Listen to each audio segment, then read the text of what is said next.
Now, you are the Executive Director of Shine. Tell me a bit about the work of that charity. Well, our objective is to keep victims of domestic abuse safe in their own homes.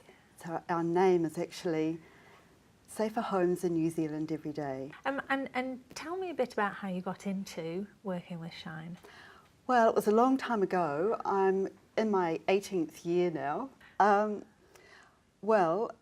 I used to be a probation officer. I was a probation officer for about 13 years. Yeah. And I'd been on the management committee of this organisation, and there was a vacancy. In fact, I actually was the fourth manager in about a year. Oh, stressful job. That's a sign. Yeah. You don't want that job. Yeah. And I thought, oh, well, you know, I'll go there, and I'm interested, and I knew something about it. And I thought, well, I'll go there for a couple of years and do something, and then I've got manager, my CV. But I actually, after I got through quite a hard start, I actually found I really liked it. Right. I really loved it, in fact. I felt quite passionate about it. So it must be, as you say, you know, you mentioned having a hard start. It must be quite a difficult environment to work in. It was exceptionally tough. Yeah. I'd never managed anybody before. I'd managed people on probation, and they didn't have any. They didn't have any say about coming to see me, but it was really different managing staff. But we moved through that, changes of staff, new directions, and it just grew from there.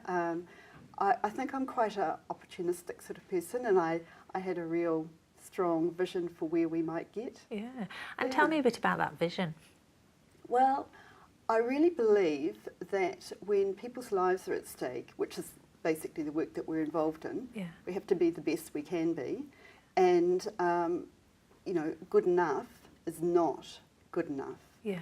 And so I looked at what we were doing, which was a pretty little range of services, and it just wasn't significant. It wasn't making any kind of blip on the horizon at all. And here we were based in Auckland, New Zealand's biggest city. So I started to think about how we could build and expand out. Yeah. One of the first things I added was a stopping violence program for people who perpetrated that violence. And way back 18 years ago, that was really radical, because we were focused on working with victims. But I just thought it's ridiculous, particularly having come from probation. It's ridiculous not working with the people who do the hurting as well. So in real terms, what kind of work are you doing with them? How are you helping them to not be violent anymore? We run a stopping violence program, which is 20 weeks, and we really help people understand the thinking that goes into the kind of behaviour that leads to the sort of actions that they take, which are really wrong. The bad thinking they've got, which is basically about feeling justified to hurt somebody else to get their own way. Right, okay. Yeah. And what is the scale of the problem in New Zealand? It's huge in this country. We live in this really beautiful, beautiful country, and probably the police would get advised about 100,000 cases a year.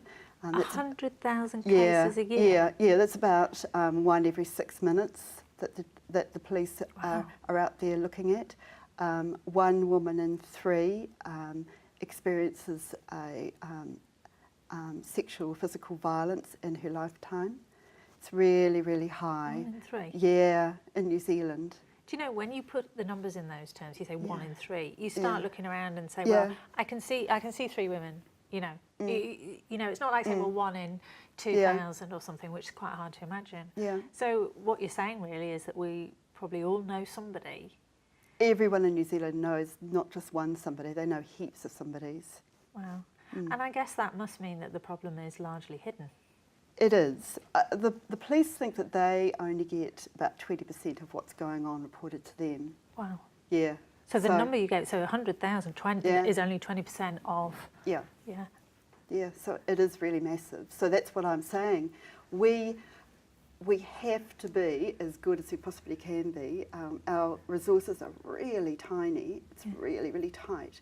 And so I feel really strongly that we just have to keep learning and working out new ways of doing things much more effectively, because I believe that people deserve to be able to remain safely living in their home, because I think, why should the person who's done nothing wrong have to leave? Yeah. And so while we do run some refuges, I really want to commit most of our resources to actually keeping people safe there in their homes.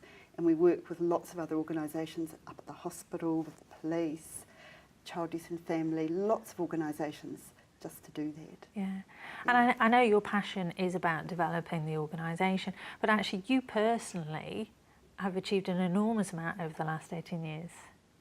Oh, thank you.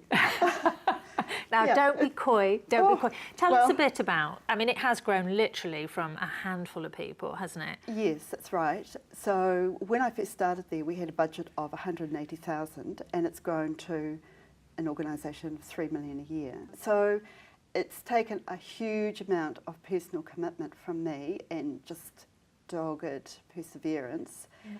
I think the key thing though is that there's a great staff that work with me, and so it's not a solo voyage. I'm not like, you know, the Lone Ranger or anything. Yeah. And so one of the things that I'm really proud about is that we've created an organisation that's really high achieving, and it attracts fantastic staff, just wonderful, really smart people, and that's really, this is the secret to my success.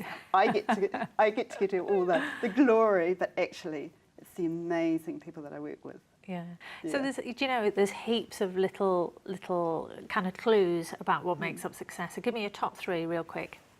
Perseverance, Yep. stickability, Yep. and being curious. I like it. Yeah. Listen, thank you so much for sharing those tips with us today.